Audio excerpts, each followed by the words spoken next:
Hello friends, this is a part 1 of my SQL series. Here what I'm going to do is that I'm going to take auction online system as a sample example, and I will be illustrating few SQL queries based on this particular application.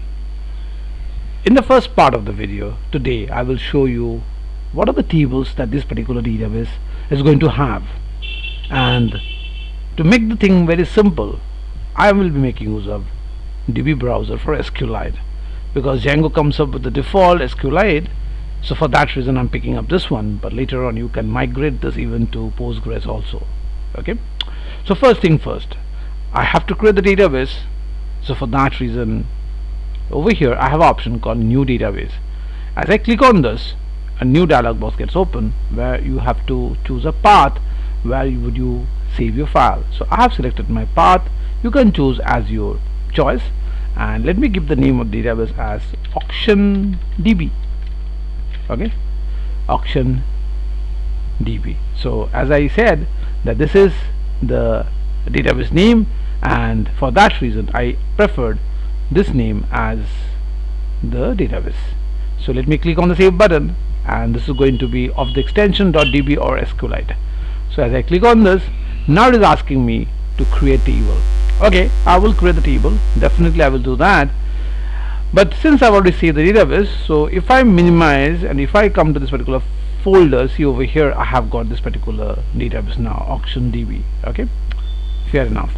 Or if I come over here, you can even see at this particular folder this auction DB database got created. Okay, sound great. Now see over here, I already have my sample SQL query. So for that reason what will I do is that I will provide this set of query in the description section. You can execute from there even. So what I will be doing is that I will simply copy this particular SQL from here, and I will come right over here, and if you take a note at this particular tab we have got execute SQL. But before I do that, let me show you once again, do I have any table? The answer is no. Great. So let me come to the execute query. Let me put the cursor over here, let me paste it, and the query comes right over here. Now click over here the run button. As I do that, the query gets fired, and then you just need to write changes because this table needs to be saved, isn't it? So I click on the write changes. Great. So now if you come back, if I close this tab, do you want to save it? Don't save, fine. If I come back over here, see one table already got created, right? Previously, okay, this is by default that comes up with the SQLite, ignore that one. But look over here, I have a table called user because in my application I also have a table called user. So let me go through this table. What are the properties or attribute do I have? Well, I have an ID which is of type integer, which is a primary key and auto increment. This particular attribute I don't need to give any value for this, so it will be auto generated. So user need to have a username, an email and password and a role, right? This is something very interesting because user will be of different types. So I have got role in, it can be a buyer, it can be a seller, it can be an admin. Okay, these are the type of roles that I'm going to ensure. So later on my SQL will be based on these roles. Okay, that is very good, and this is the kind of constraint what I'm going to put forward. So role check is a constraint, and the following are the constraint value which I have specified, and there is going to be a timestamp. Okay, now the fact goes about SQLite is that we don't have like an attribute for date or time in context to SQLite, which you will be getting in Postgres. So for that reason I'm considering it as a text, but default I have to write current underscore timestamp, and then the timestamp will get generated. Okay, fair enough, right? So this is what the attribute of the table user is all about. Now let's move over here. We have got the next table that is called auction items. Now this is going to be interesting. Again, over here every table should have its own primary key. For that reason I have an ID. So auction item should have a title, it should have a description, it should have a base price, and then it should have a current price, and the time when the auction starts, the time when the auction ends, and there is something called seller ID. Right, this seller ID is going to be important. So based on seller ID we are going for a foreign key. So we are creating a reference, we are creating a relationship. The relationship is between whom? The seller ID, and this seller ID will come from where? Of course from user table. So user table is the base table. That's the reason why I executed this particular table first, because once you have this table then only you will be able to generate this particular primary key which will be a foreign key right over here. So in the auction item table, the seller ID is going to be the foreign key, and that will be mapped with the user table ID, which is the primary key. And on delete cascade, that means once I remove the primary table, I mean primary record, in that case automatically this stuff should also get removed. Okay, so that's how this table is all about. So keep it in mind, this is the base table. For that reason we have to execute this, because once we have this, then only we can come up with the references. Otherwise it will not be able to map until and unless this particular table exists in the database. Okay, great. So let me copy this and let's come to my DB browser right over here. Again, go to the SQL query. I put the cursor right over here and I paste this query stuff, and I click again over here. Once I do that, it gets executed. Very good, fair enough. So click on the right changes, because you have to register this particular table in my database. I did that, and I don't want to save it. No need to save it. Fine. So let's come back to my database once again. See, database structure over here. Now I have the next table as well. So if I double click on this, you will be able to see the attributes that we have right over here. Okay, great. So if you want, you can right click even over here, and you can see, you can modify or you can export. Okay, all these options are right over here, but we don't have any data at this point of time. So if I click even the browse table also, I don't get to see anything over here. Okay, great. So let's click this and let's come back over here once again. So that was the second table. Now we come to the beads table. Of course, in the auction there has to be some beads, otherwise how exactly will work. So let me copy the table from here, and before I drop it, let me show you what we have got over here. This is going to be very interesting. So if I see, first we created the user got mapped with the auction table in the form of foreign key. So once we have mapped this, then we can go for bead. So that means before the bead table comes in picture, you must have the user. If user is not there, then who will go for the bead? And if the auction item is not there, then on what you are going to bead, right? Who and what, these two things are going to be very important, and that's the reason why you see a combined foreign key you are seeing over here. Two foreign keys you are seeing rather.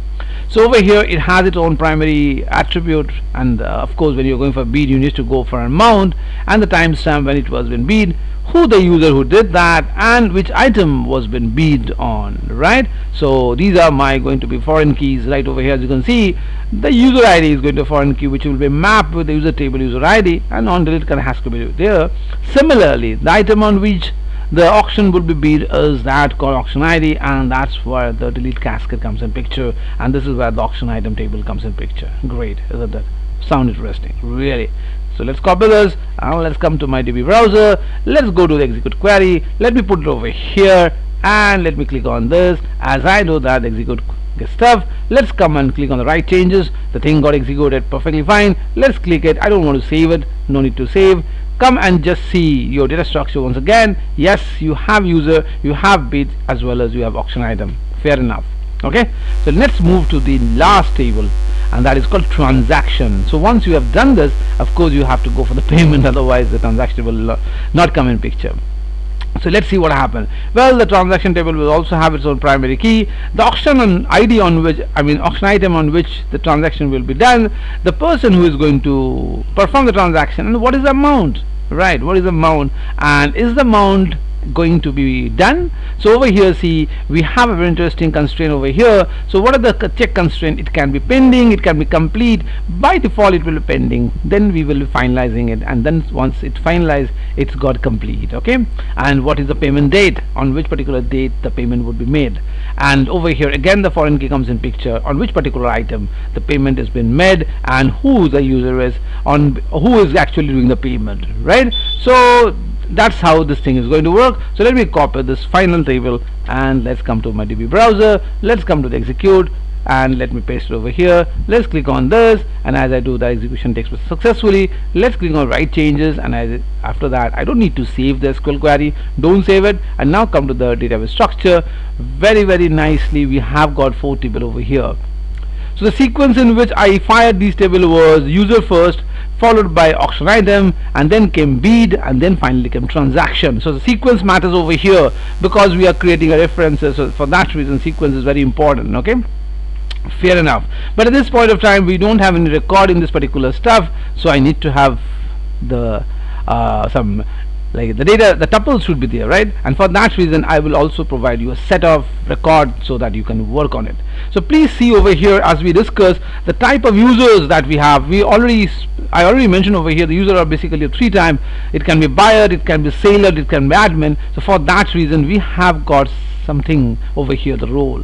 So it can be a buyer, it can be a seller, and it can be an admin. So what I have done over here, that there's only one seller, and corresponding to that seller there are a couple of buyers are there. So buyer 1 at the rate gmail.com, or sorry, it's written mail.com. So buyer 2 at the rate of mail.com. So these are the two different buyers, and there is one seller, seller 1, and there's only one admin, right?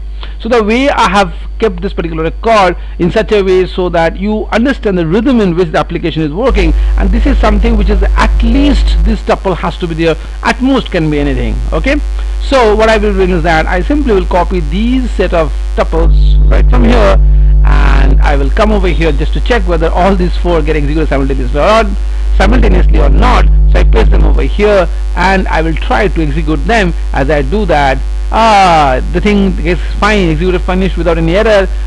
And now let's see whether all the let's save the changes. As I did that, let's come over here and let's see whether all the tuples got inserted or not. So let's come to the structure, and now we can go and double click on this.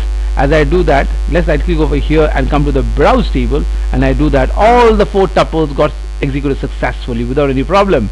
As I said, there will be one seller, there will be one admin, there are a couple of buyers. Okay, so that the context should be there, isn't it? The reason why I have gone for 2 buyers is that the item that the seller will be selling, so there will be 2 contestants, and who is getting the best amount or the highest amount will be the person to go for this stuff. Okay, so that's how these 4 records got executed, and I believe you can understand over here. I've kept a common password for simplicity, and rest of the thing are all fine, isn't it? Let me close this and let's come back to my stuff over here. So now we come to the auction. So for context of auction, what I have gone is that I have taken couple of auction items. So over here I have got 2 items. So let me pick up these 2. One is the laptop, that is what going to be sold off, and the other one is the iPhone. Okay, the base price that was been given over. Okay, let me put it over here first, and then we'll see from the table part. That will be fair enough.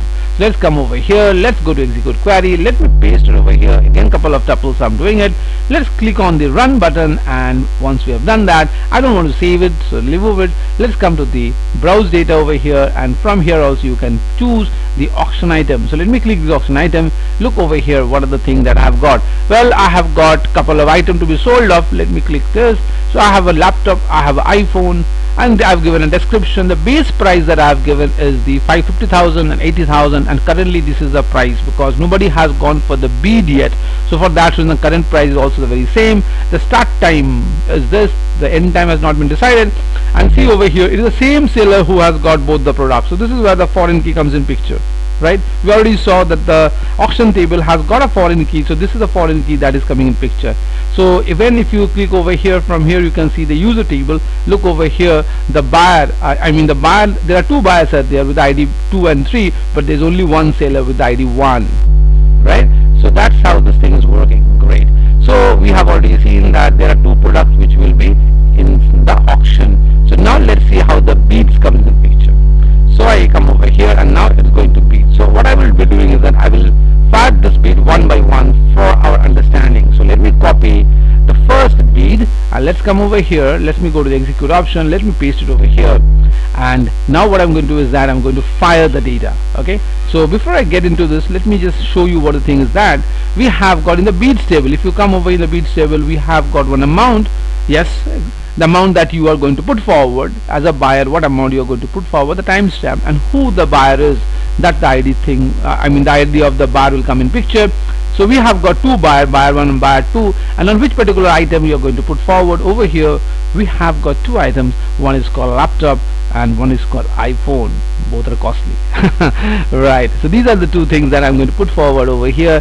So and that's the reason why it has got couple of foreign keys, because you can see this is the user ID who is going to put forward the request, that is the buyer. It will be buyer 1 or buyer 2, and the auction item, which particular auction you are going for. And we already saw in the database there were 2 buyers were there. Let me run the code now. So as I click on the run button, the transaction has been successfully, and let's close this thing. I don't need to save it. Let's come to the browse data, and we already saw that this was a couple of items that was in transaction. One was for laptop, two was for iPhone. And who was the user? Buyer 1 is ID 2 and buyer 2 is ID 3. And now let's go for the bid. So bid was been done. So who is the user? The user is the first buyer rather. The first buyer ID is 2, actually that's the user ID, and the item on which it was been the auction item, if you go and check the auction item once again, so it's 1, and the cost has been 50,000. But now let's see what amount it has been put forward. See, the amount has been put forward 52,000. So there is increment of 2,000 rupees. 50,000 was the base amount, and 52,000 is the amount that has been put forward. So let's come to the auction item once again and see over here. The thing is that the current price, see, 50 base is the 50,000. The current price is still showing 50,000 yet, but we have to go for the transaction. When the transaction comes in picture, then only the current price will get changed. Okay, so let me show you once again what we have got over here. See, the current price is still showing, means over here we have written 50,000, but that is the reflected in the bids table. Okay, till now there is no reflection about the thing that is there, that has been not yet reflected till now. Okay, so keep it in mind that the change has not taken place in the auction table. Okay, great. So again, in context to laptop with ID is 1, there is a second buyer. So let me copy this, and the ID of the second buyer is 3, and the amount which the buyer 2 is putting forward is 55,000. So let me copy this, and let's come over here and let me fire this now. So as I do that, okay, just see once again, did I write the changes over here? I think I didn't do that, so I did that. Now let's come over here and let's reload the bids table once again. So yes, it is 52,000, but let's come to the auction table. The reflection has not taken place yet. Okay, fine. So now let's come over here and let me put the bids of the buyer 2. Okay, so this is the bid of buyer 2, and the amount is, the buyer 2 is putting the amount as 55,000. The ID of the buyer 2 is 3, and the auction item is 1, that is on laptop. The buyer 2 is putting the bid. Okay, great. So let me click on this, and what happened? There is a syntax error. Finished. Why it is so? Let me just check it once. It's saying that there is an error. Why there is an error? So let's come over here, and what exactly? Near 1 syntax error. Okay, let me remove this once again. Let me put it over here. Let me fire this. Yeah, I don't know what, maybe some extra space got inserted, that's the reason there was giving some errors, but now it's all fine. So let me close this. I don't want to save it. Let's write the change over here, and I did that. Let's come to the browse table. So again, there is no change. See, over the current price is still the same because the transaction has not been yet done. So let's come to the bid thing. Yes, so buyer 1, whose ID is 2, has proposed for laptop as 52,000, and buyer 2, whose ID is 3, has proposed the amount for the laptop as 55,000. Great.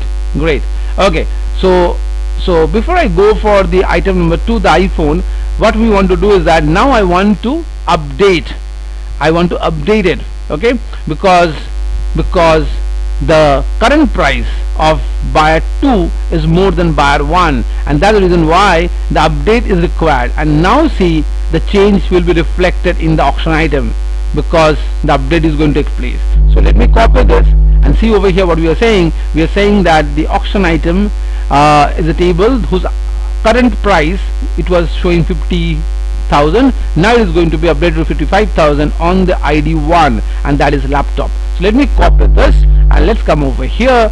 Let me come to the execute option, and before I do that, one more time I want to show you that, see over here in the auction item table, over here for the laptop it was 50,000 before I do the update, right? Let's come to the execute option. Let me paste over here, and now I fire this. Great, execution is successful. I don't want to save it. Don't save. Now come to the browse and see over here the base price was 50. 52 was been offered by 52,000 was offered by buyer 1, but 55,000 was offered by buyer 2, and that what got finally settled down. So that's the reason why the current price got changed. Fine, fair enough. So now we will go for the transaction, because this particular thing has already been completed, right? So in the transaction table, what I'm going to do is that I'm going to auction ID 1, because this is auction ID 1, that is called laptop. On laptop, I'm going to register for the buyer 2, whose ID is 3, and the amount is 55,000, and it's complete. It's complete. So let me copy this, and let's come over here and let me click on the execute button. Let me put it over here. This is the first time when the transaction table is getting inserted.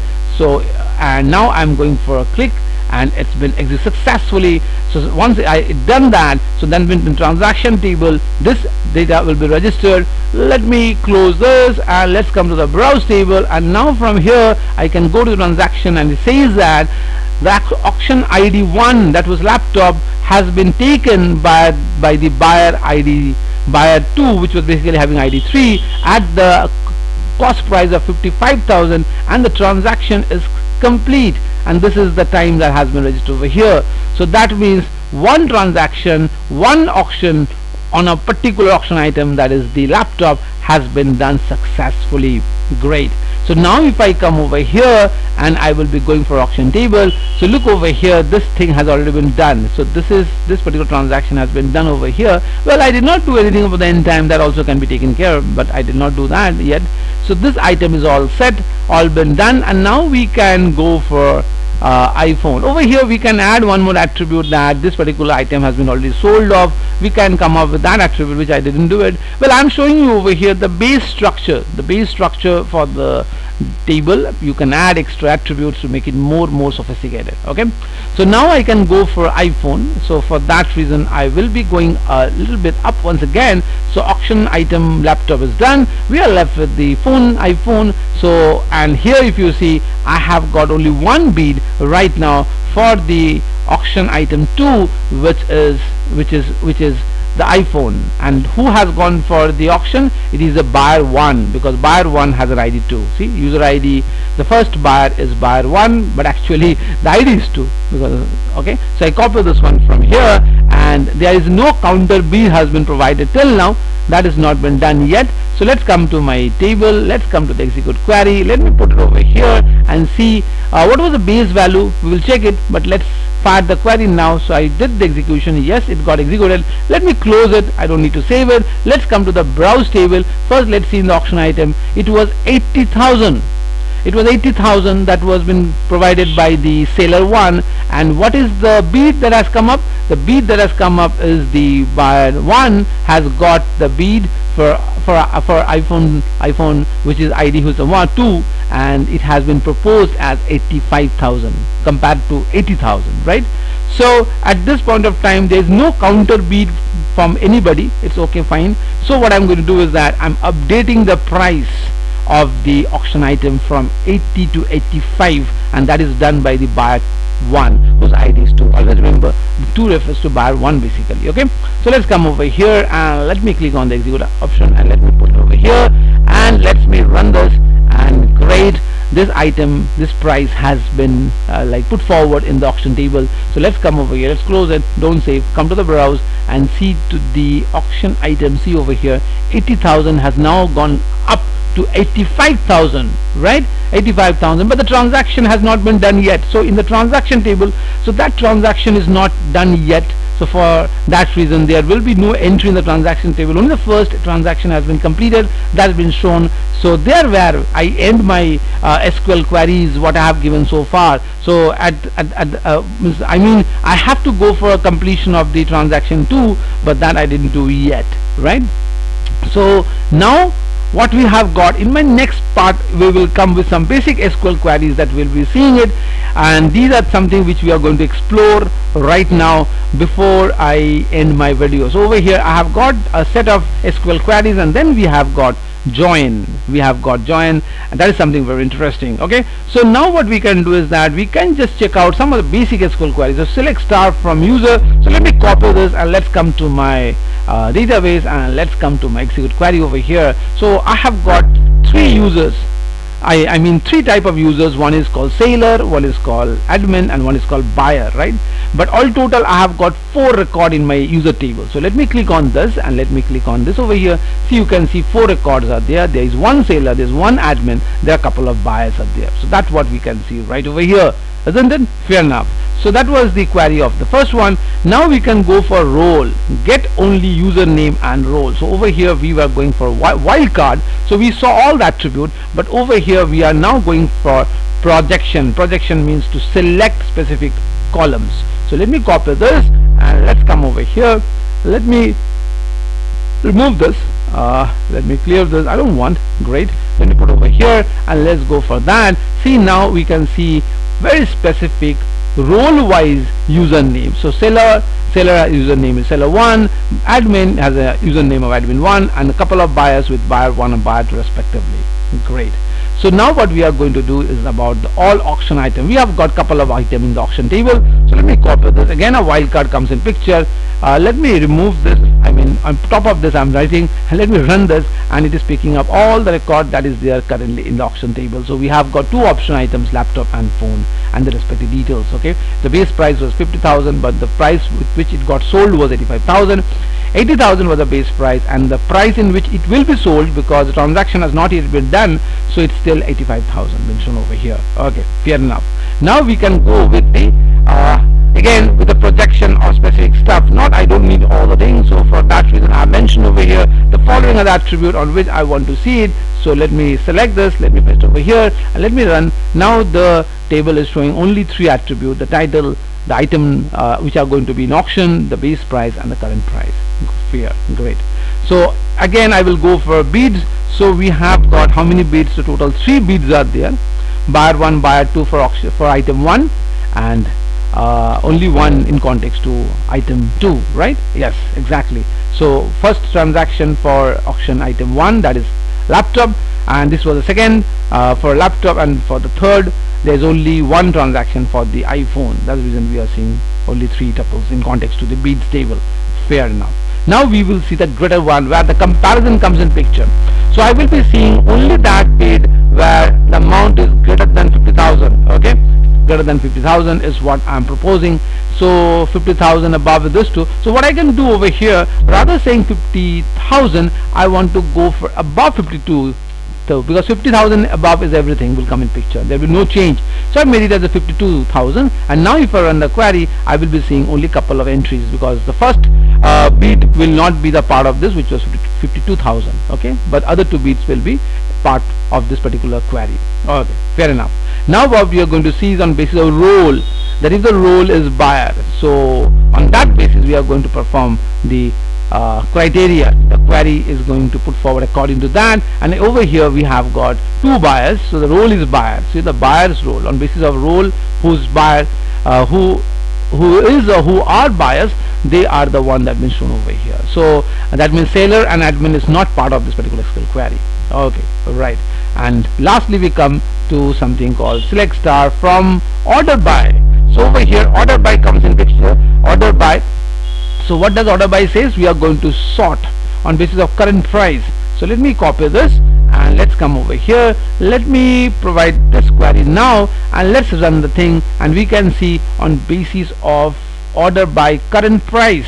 So look over here, the thing has been sorted on basis of price in a descending order. That means from the greater to the smaller one. That's the reason why you are seeing 85 first, followed by 55, because order by it's not ascending, rather it's descending. So the higher value will come first, followed by the lower value. Okay, well, up to this is what my first video is all about. In my second video we will be talking about join, which is going to be very, very interesting, and I believe all this query, if I provide you in the description section, you can copy from there and you can run them, and definitely this is going to be very helpful. And we can see over here how this minimum 4 table can do a very, very nice execution of different SQL queries. In fact, I have thought to come up with the year diagram as well, where I will be showing the cardinality, how the primary key and the foreign key are connected, and through that illustration I believe the concept of the year diagram will also be crystal clear. So this is also going to be the part of my video number 2 in context to auction database. Okay, so that's all from this video presentation. See you soon. Bye bye, take care.